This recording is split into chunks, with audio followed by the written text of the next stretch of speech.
Welcome to another Tuesday night at Mory's. Ron Vaccaro, joined by head coach of the Yale Bulldogs, Siedlecki, coming off a 47-7 victory in the opener against Georgetown. How long did you think about that before turning the page to Cornell for the Ivy League opener this week in Ithaca? We turned the page pretty quickly. I mean, it was a great start, and it was kind of a nice first game to have, and we had a lot of success with a lot of the things that we worked very hard on in the off season, especially throwing the football on offense. And I thought our young defensive linemen, those first game starters, did a good job, made some big plays in the backfield. But we know this is the first league contest out to Cornell. They're a team that wins a lot of games at home. It's their homecoming, and we got to get ready to play. Evaluating the two-quarterback experiment or situation, if you will, worked pretty well on Saturday. It's hard to believe, but I didn't even know this. But until the other day, they came out of the game. They are ranked number 1 and number 2 in the nation in pass efficiency. So I don't know how you're going to make a choice between the two. So we're going to keep going with the same system. Offensively, also, some people might be surprised that it wasn't as much of a running offense. But I'm sure in week 1, you're happy to see that both quarterbacks were able to throw the ball to take some pressure off of the running game.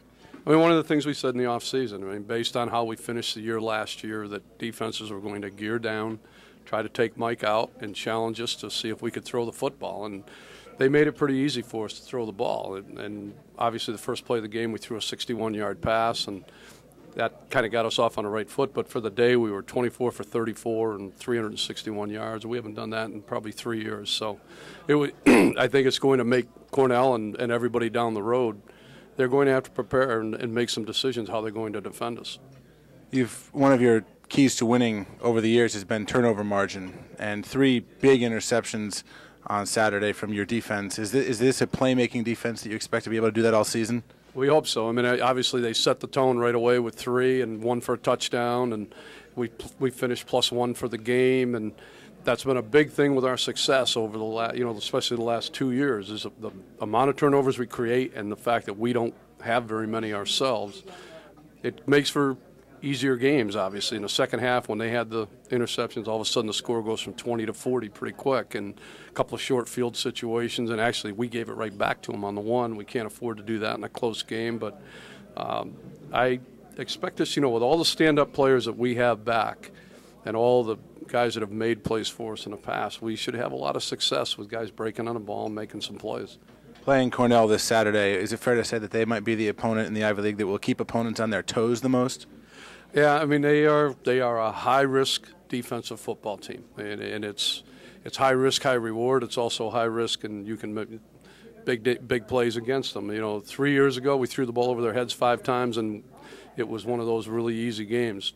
2 years ago, we went up there and we just battled all day long. They kept making those plays that stopped you, and they're a very hard team to drive the ball against because they're going to blitz from every direction with all different guys, and you've got to make some plays and take advantage of the fact that they are going to put some guys in jeopardy with isolation plays and things like that. And again, we got to throw the ball. If they're going to bring the safety down and try to take Mike out of the game with the 8th or 9th guy in the box, then we've got to be able to put the ball out to our receivers and make plays against one-on-one coverage. Do you have a biggest surprise from week 1? A biggest surprise? From week 1? I don't know if it was surprise as much as it was satisfaction. I think to outsiders they may be surprised how we threw the football. It's something that we really worked on. And obviously, as I said to the players, it's one thing to talk about it. It's one thing to, work on it and all that. But the players and the coaches want confidence in each other, confidence in what we're doing, and that was a great first step. All right, well, thanks, Coach. Good luck on Saturday. Thank you very much. Back with more from Mory's after this.